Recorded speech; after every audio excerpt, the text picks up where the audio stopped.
Palestrante da noite de hoje é a nossa amiga Sandra. Seja bem-vinda, querida.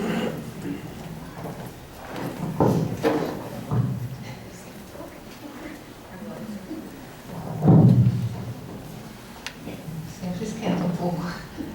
Uma boa noite a todos. A doutrina espírita, ela tem como princípios de estudo, ela se baseia em 5 aspectos muito importantes. São centrais de estudos da doutrina espírita. Alguém sabe dizer quais são?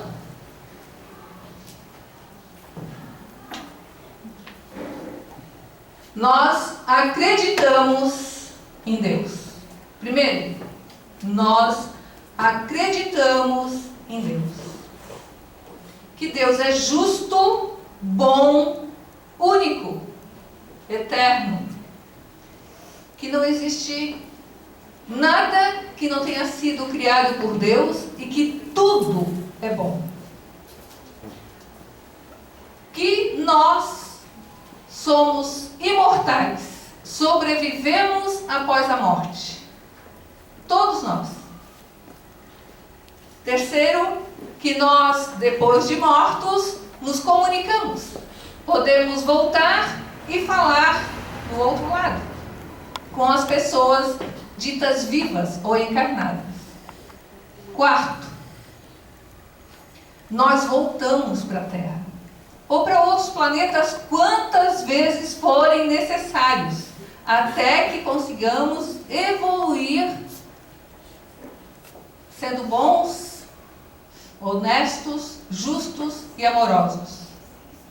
E o outro, então, que nós estudamos e nos aprofundamos na pluralidade dos mundos habitados. Então, a doutrina espírita, nos seus livros, o Livro dos Espíritos, a Gênese, o Evangelho, Obras Póstumas, o Livro dos Médiuns, se baseiam no estudo desses 5 aspectos centrais. Pois bem, Deus é justo e bom. E tudo que Deus fez é bom. Tudo é bom aqui na Terra? O que vocês acham? Depende do ponto de vista. Depende do ponto de vista.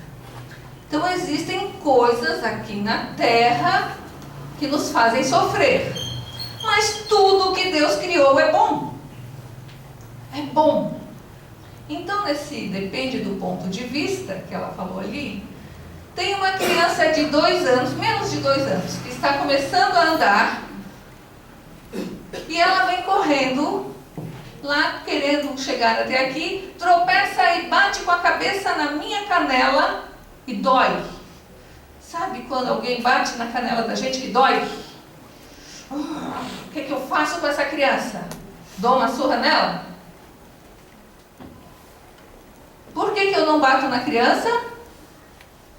Porque ela não sabe o que faz. Nós somos crianças.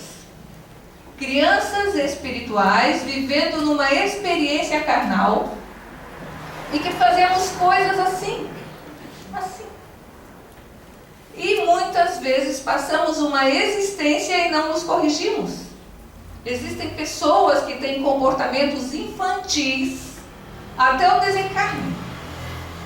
Pessoas teimosas, orgulhosas, pessoas que pensam que se saíram bem porque conseguiram enganar alguém, a esposa, conseguiu enganar a esposa uma vida, conseguiu enganar, desviou o dinheiro e mandou para outro lugar e ninguém soube. Então tem pessoas que passam uma existência achando que se deram bem.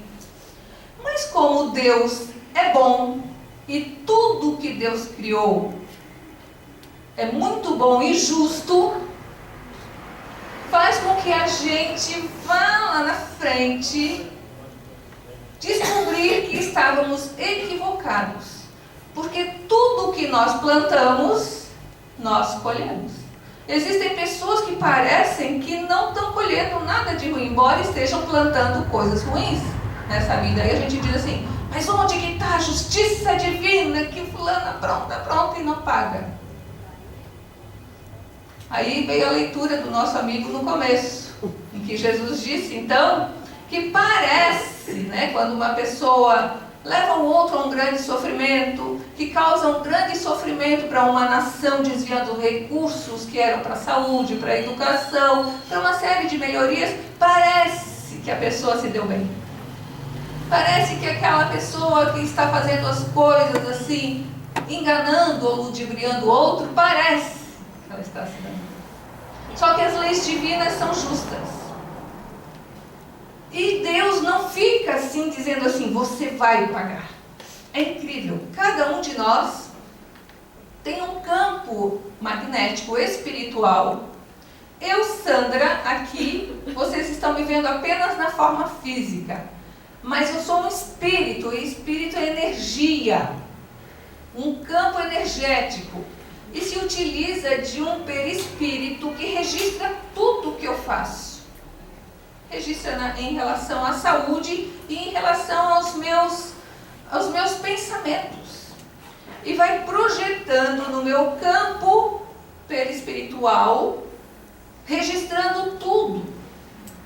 E eu vou aqui mesmo na Terra, porque existem pessoas que sofrem.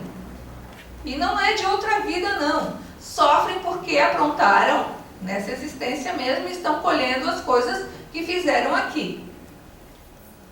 E tem pessoas, então, que não estão fazendo tudo certinho, mas parece que alguém botou o nome dela no feitiço. Que alguém diz isso, né?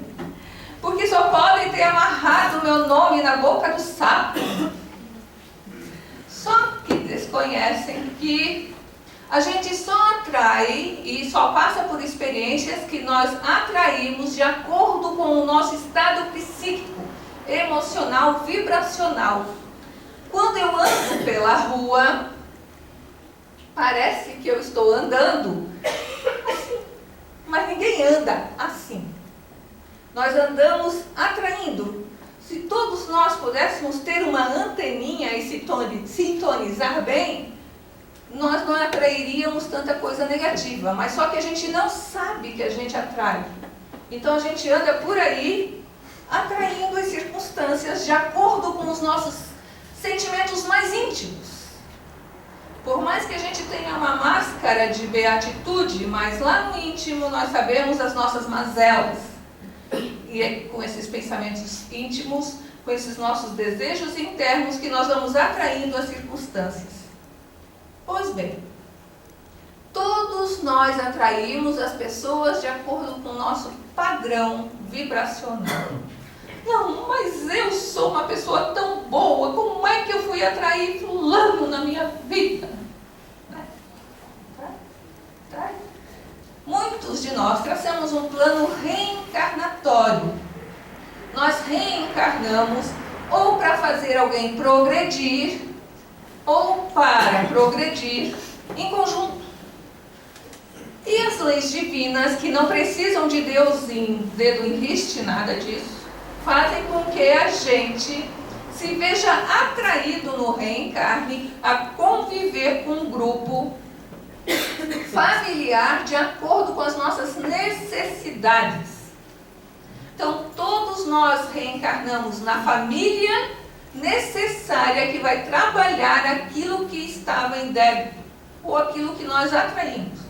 E vamos atrair a pessoa, o marido, o companheiro, aquele que você acha que bom, de acordo com aquilo que você tem que experienciar. A esposa, sabe? Tem gente que se separa dele, separa porque ele é um malandro, porque ele é um bêbado, porque isso. E a pessoa fica sozinha um tempo, passa um tempo, esquece daquilo tudo, esqueceu e vai para o bailinho da vida e chega lá, conhece uma outra pessoa e ele é bom. Bom, bem diferente do outro, é bom. Mas aí começa a viver junto, casa, e não é que aquela pessoa parece que fizeram feitiço para mim. Ele é igual. Ele se tornou igual. Como pode? Nós temos um campo vibracional e nós atraímos as pessoas e as circunstâncias. Quando a gente decide, não, agora eu vou ficar sozinha pro resto da vida. Aí vem o genro, ou vem o cunhado, ou vem alguém que tem aquelas mesmas características que vão lhe dar aquela experiência que você precisava passar. Hein? Nós ficamos atraindo as pessoas de acordo com a nossa necessidade kármica. Meu Deus! Gente, isso é incrível! Como fazer para resolver isso? Nós podemos transcender algumas circunstâncias. Vocês sabem o que é apometria? Quem sabe, levanta a mão. Tem um grupo lá fora e o pessoal que deve estar estudando, né? Na apometria, geralmente tem 4 médiums e mais um dirigente, às vezes 2 dirigentes que ficam ali observando e nós invocamos a pessoa encarnada. A pessoa encarnada, por exemplo, o Cosmo, que está ali quietinho. E ele está com um problema. E aí a gente vai invocar ele. E ele vai se manifestar nos médiums. Ele vai se desdobrar. Ele mesmo. Nós somos espíritos. E nós nos desdobramos quando invocados. Não precisa ser um espírito desencarnado, não. O espírito encarnado. E ali o cosmos vai manifestar o problema que ele está passando. Por quê? E muitas vezes não só de uma vida. De 3, de 4, de 5, de 10 existências que ele vem repetindo no mesmo erro. Tem pessoas que há uns 10 mil anos atrás participaram assim daqueles que passavam pelas aldeias, conquistando as aldeias e aprisionando as pessoas e cortavam as pernas, que faziam maldade, né? E onde está a justiça divina e onde estão escritas as leis de Deus? Na nossa consciência. Quando nós nos desprendemos do corpo e nos vimos do outro lado, nos damos conta do tamanho do mal que praticamos. E tem mais, os espíritos que nós prejudicamos, aqueles que nós matamos, estão lá do outro lado, a nos perseguir. E aí, o que fazer diante de tamanha criminalidade? Existem pessoas que estão tão apegadas que há 10 mil anos elas já vieram a 4, a 5, a 20, às vezes 10 encarnações com problemas nas pernas. Com problema nas pernas porque elas sabem, elas se culpam e vêm repetindo o mesmo bloqueio. Nós reencarnamos, por isso que a gente reencarna. Gente, para o espírito, o mundo espiritual não é lá. Não é lá. É aqui. Eu, se desencarnasse agora, eu não ia para um lugar definido. Eu ia mais perto, que eu ia era para perto da minha casa, por aqui. E eu ficaria numa zona psíquica de acordo com meus últimos pensamentos e sentimentos. Então, se eu ainda tenho muito apego, muito medo, muito remorso, de imediatamente eu me arremeto para esse inferno pessoal.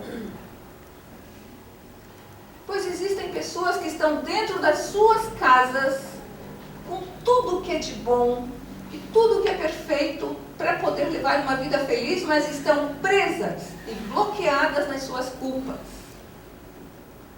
Vivendo um medo, um pensamento, uma culpa que elas não sabem de onde. Sempre assim com aquela culpa. E não é nem dessa vida, muitas vezes é de coisas pretéritas. E existem pessoas, então, que vivem, que saem pelo mundo, sabe, aqueles eternos mochileiros, aquelas eternas pessoas que estão sempre buscando viajar, buscando um outro lugar que não é aqui para ser feliz. Nós somos espíritos e não é na Terra que a gente vai ser feliz.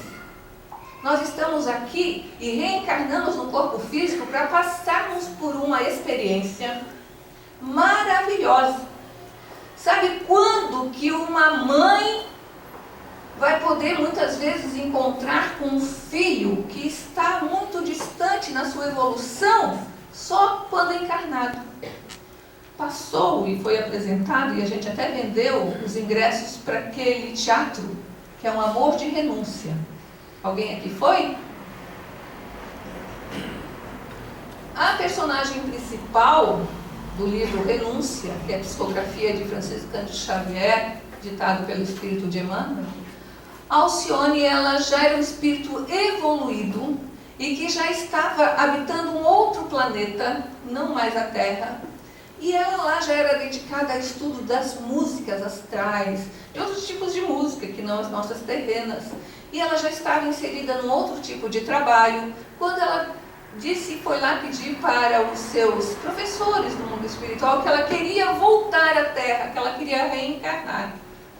Porque ela queria muito ajudar um amor seu que havia ficado retardatário, que havia ficado ainda preso aos seus delitos do passado, aos seus remorsos, e ela queria vir ajudá-lo. Pois bem, só vou contar uma parte para quem quer ler o romance.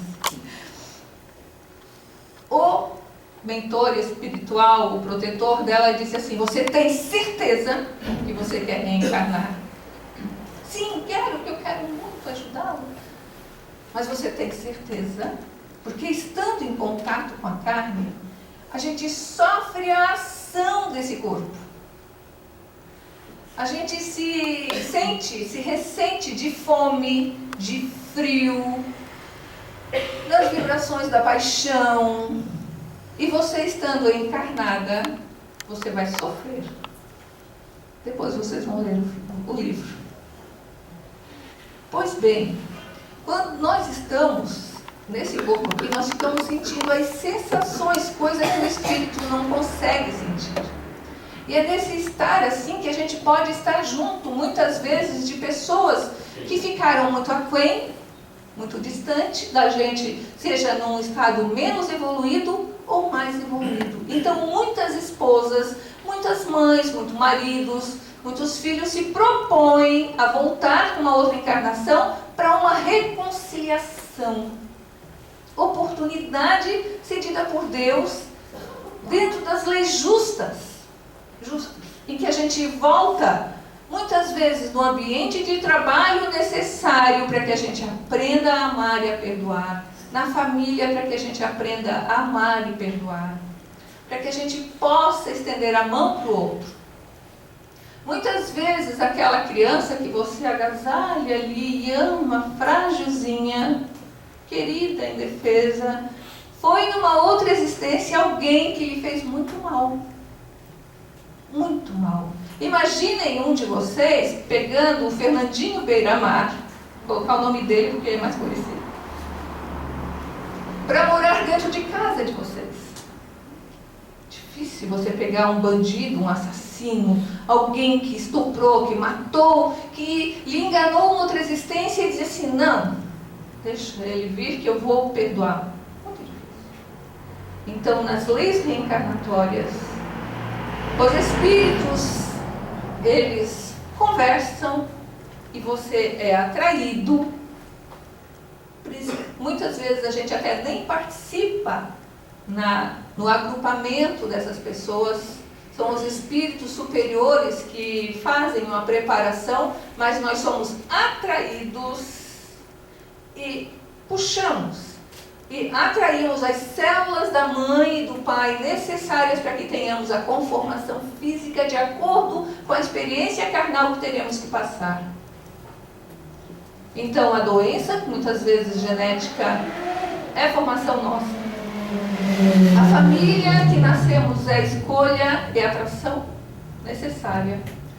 E os agregados, os maridos, os genros, as noras, não é por acaso que acontecem na nossa vida.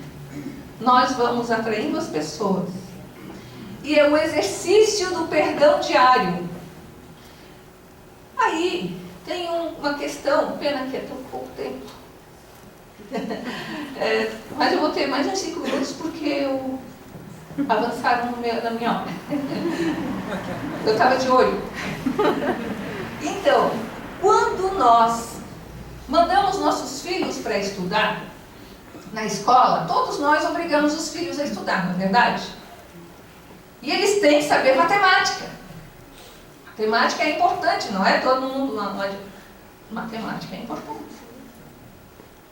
E a gente faz com que eles aprendam física, aprendam química, que regem, são estudos que regem as leis da matéria. Matéria, gente, matéria. Que não alcançam nem de perto as leis divinas. Quem daqui obriga o filho ou se viu na importância de estudar as leis que regem a nossa vida? Não, você vai aprender a estudar sobre Jesus. Não é estudar aquela história que Jesus nasceu na manjedoura, na noite de Belém, dos reis magos. Não é aprender sobre Jesus, não é aprender só sobre isso, não. É aprender porque os Espíritos dizem que a gente, para poder ter o melhor guia e modelo na nossa existência, vê de Jesus. Então, aprender o exemplo de Jesus, como se sair diante das circunstâncias, como se proteger diante das dores. E Jesus dizia o tempo todo, que nós somos irmãos de Jesus. Nós somos irmãos de Jesus. Nós somos filhos de Deus. E que nós não somos daqui. Que o reino de Jesus não é daqui e o nosso reino também não é daqui. Então, quando a gente se vê diante de um déspota, de uma mulher vingativa, diante de uma situação difícil na nossa vida, é necessário que a gente tenha esse conhecimento muito forte dentro da gente, de que nós estamos temporariamente. Parece uma eternidade diante da dor e do sofrimento quando a gente está diante daquilo. Quando a gente está perto de um problema, vivendo o problema, parece que isso é eterno, parece. Mas não. Jesus dizia e afirmava, é rapidinho. A gente está passando pela experiência que vai fazer com que o nosso espírito saia daqui melhor. Não, mas é uma dor, é um peso. Vou dar uma experiência para vocês, como que é viver em família e como que são as experiências. Parece que tem horas assim, que, como é que tal pessoa como que eu atraí tal pessoa para viver comigo, né? Mas só uma brincadeirinha à parte, mas existem coisas piores que eu sei. Tem horas que lá em casa eu me vejo em apuros. Eu tenho 3 filhas, uma diferente da outra. Uma bem diferente da outra. Uma é normal, eu digo. Vocês sabem o que é uma pessoa normal? Uma pessoa normal que anda. Vocês vão saber o que é anormal. Quando pequena, sempre ela foi normal. Mas eu tenho uma outra, desde pequenininha, que ela anda assim. Narizinho empinado, devagarinho. E quando ela comia, de pequena, na pontinha do garfo, com todos aqueles trejeitos, e não varria na rua, e não andava assim de qualquer jeito. Já uma outra, parecia uma moleca, sempre comia com o braço e a perna para cima da cadeira, os braços assim, aqueles cabelões, e andava igual um moleque. É de mim. Eu sou normal. O meu marido é normal. Pois bem, aquela que sentava assim, toda assim, ela dizia para a outra assim, ou tu anda rápido, ou tu come bem rápido, ou eu não vou te esperar para ir para a escola. E começava a comer rápido, e anda rápido, sua molenga. E aquela outra que comia toda torta, assim, a outra dizia assim, ou você aprende a se comportar, ou eu não te levo na casa lá da amiguinha. Se brigam até hoje. Mas elas já são normais. Parece que a gente vive num grupo familiar de sofrimento. Elas se brigam até hoje. Mas uma corrige. Sabe que eu não precisei nunca corrigir uma delas? Os filhos às vezes se engalfinham, mas um corrige o outro. Porque a gente fica vendo o defeito do outro e fica mais ou menos de um, vai. É incrível como o meio familiar trabalha, gente. O meu marido é super organizado. Vocês sabem o que é um marido super organizado? Vocês não têm ideia. Ainda bem que eles não vêm aqui. Pois bem, tem a filmagem, né? Eu tô ferrada. A roupa dele, como é passada e dobrada, continua direto assim. O closet é aberto, aquela coisa do closet que me envergonha. A dele é sempre certinha. Sabe o que é tirar a camisa de baixo sem bagunçar de cima? É incrível. Ele tira a roupa suja e dobra para colocar na máquina. Olha, homens, se vocês fazem isso, é incrível. A minha, eu agora tive que ser organizada. Eu agora, depois de muitos anos, 25 anos de convivência, tenho que ficar mais ou menos em ordem. Sabe por quê? Porque era vergonhoso. Assim, quantos atritos, e sabe que no começo da relação, a gente é muito do disputa. A disputa é incrível como a gente disputa com o companheiro. Isso que é o amor. Isso que é o amor que a gente escolheu para dividir. Mas é quem é mais organizado, quem é mais bagunceiro, quem é mais preparado assim, né? Tá melhor fisicamente, quem é que ganha mais dinheiro. Como a gente disputa isso, e aí com o tempo, com muito estudo, com autoconhecimento, a gente vai ver como a gente era tolo, como a gente brigava por coisas. A gente veio e hoje, assim, ele me ajudou na organização, que hoje eu digo que eu sou organizada, e ele ficou mais solto, porque tadinha das nossas filhas. Se eu fosse como ele, elas teriam que andar assim, certinhas. Um tem que ser mais solto, o outro tem que ser mais comedido, porque equilibra. A gente quer que o outro seja igual a gente. A gente quer que a outra pessoa pense e fale como a gente, mas não é. Nós viemos de uma história evolutiva muito longa. Nós tivemos um passado milenar, cada um com uma experiência num diapasão muito diferente. O meu entender, às vezes eu falo para ele alguma coisa e pergunto, o que é que tu entendeu?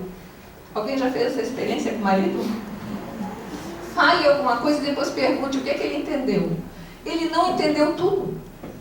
Porque quando eu penso nas entrelinhas. Alguém aqui já falou ou conversou com o marido e pensou muita coisa, mas não disse tudo? E eles não entendem. Ou a gente fala, e tem livros que dizem, e até ensinam, que as mulheres têm que se expressar melhor para o marido, porque eles não vão entender o que você está pensando se você não falar. E a gente quer que ele leia os nossos pensamentos ainda. Primeiro, que também tem mais uma. Nós, mulheres, conseguimos fazer várias coisas ao mesmo tempo. Conseguimos mesmo, gente. É incrível o que eu consigo fazer ao mesmo tempo. Pois o meu marido não consegue. Ele diz assim, vai devagar, é uma coisa só de cada vez. E é verdade. E ele consegue muito com mais eficiência do que eu, muitas vezes. Porque ele se concentra naquilo, mas é só aquilo. Mas ele me ensina muitas vezes a ser comedida e a pensar coisas que eu não estava vendo. Porque como ele se aprofunda no aspecto, ele vai muito fundo naquilo. Então, o orgulho, aquele negócio de a gente querer ser sempre melhor com o outro, muitas vezes faz com que a gente não entenda que a gente tem que aprender com o outro. O outro sempre ensina, mesmo que seja a não fazer coisa errada. O outro, mesmo às vezes ele fazendo coisas equivocadas, a gente estando do lado, a gente aprende a não fazer determinadas coisas que magoam, que ferem. Poxa vida, não vou repetir, porque se eu entrar naquele padrão ruim, então eu fui aprender coisas ruins com o outro. Não, está na hora de eu fazer, de eu melhorar a mim mesmo. E tem mais, para que a gente transcenda o karma negativo, para que o outro melhore e para que a gente não fique atraindo coisas ruins, tem uma fórmula. E agora, para encerrar, eu vou dizer: quando você começa a desejar para o outro tudo de bom, a mentalizar coisas boas, a perdoar e a amar, você entra num padrão vibratório que anula seus pretéritos, as suas coisas ruins do passado. O amor apaga uma multidão de pecados. E para que o outro evolua e se encaminhe, que você entenda o outro, é necessário que primeiro a gente se melhore. Porque daí você para de brigar por coisas tão pequenas e tão banais. Você começa a olhar o outro de cima e não entra na faixa vibratória da negatividade. Você para de atrair determinadas circunstâncias.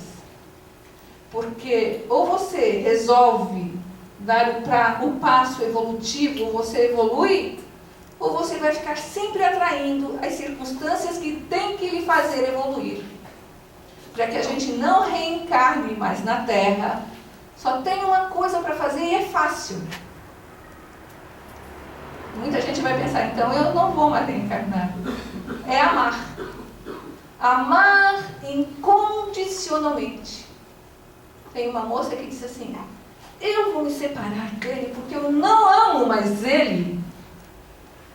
Sabe o que é não amar mais? A gente pensa que a paixão é amor. O amor é aquele que, mesmo estando separado, você ora e reza por ele. Mesmo ele estando com outra, você ora e reza por ele. Mesmo ele estando equivocado, você ora, você ama, mesmo equivocado. É o amor de muita mãe, que ora, que reza e que é apaixonada pelo filho equivocado. Quando nós aprendermos a amar dessa forma, nós transcendemos os nossos karmas. Uma boa noite para todos.